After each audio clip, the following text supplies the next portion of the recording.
विगत कुछ दिनों से दिल्ली के जंतर मंतर पर नीट पेपर लीक की वजह से देश के शिक्षा मंत्री धर्मेंद्र प्रधान जी के इस्तीफे की मांग को लेकर के एक बहुत बड़ा धरना प्रदर्शन चल रहा है, जिसमें देश के एक महत्वपूर्ण व्यक्ति सोनम वांगचुक आमरण अनशन पर बैठे हुए हैं। लगभग 17-18 दिन उन्हें हो गए, उन्होंने कुछ नहीं खाया।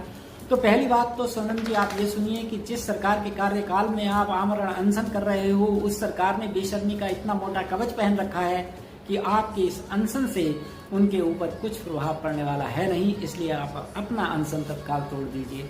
दूसरी बात यह है कि इस अनशन के अंदर ही, इस गैदरिंग के अंदर ही कुछ ऐसे लोग हैं जो इस प्रकार के आंदोलनों को अपनी व्यक्तिगत पॉपुलैरिटी का एक प्लेटफॉर्म समझ लेते हैं और मेन मुद्दों से हट करके ही बोलते हैं। मैं विगत कुछ दिनों से देख रहा हूं कि एक लड़की ये कहती नजर आ रही है कि वो राम को नहीं मानती, वो मंदिर नहीं जाती, जब मस्जिद में जाती है तो उसे टोका नहीं जाता। जब बात इतने बड़े मुद्दे की हो रही हो तो यहाँ पर व्यक्तिगत मुद्दा उठाना ही अपने आप में एक गुनाह है। ये लड़की उस मुद्दे की बात ही नहीं कर रही जिस मुद्दे पर यह अनशन हो रहा है। अनशन का मेन मुख्य उद्देश्य है कि धर्मेंद्र प्रधान जी अपना इस्तीफा दें, लेकिन वो मंदिर की बात, मस्जिद की बात, व्यक्तिगत बातें घुसेड़ रही है।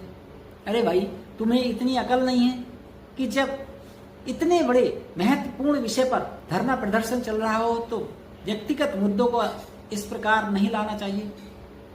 तुम किसे मान रही हो, किसे नहीं मान रही हो, कहीं जा रही हो, कहीं नहीं जा रही हो, ये तुम्हारा व्यक्तिगत अधिकार है, लेकिन कम से कम इस धरना प्रदर्शन को कमजोर करने के लिए तो अपना प्रयास मत करो।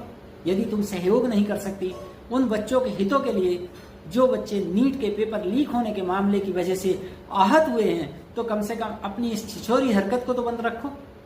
लेकिन तुम्हें ये बात समझ नहीं आएगी, क्योंकि तुम्हें पॉपुलर होना है और पॉपुलर होने के लिए तुम्हें इससे बड़ा मंच, इससे अच्छा मंच मिलने वाला नहीं है। इसलिए तुम अपनी इस छिछोरी हरकत पर खुश हो रही हो।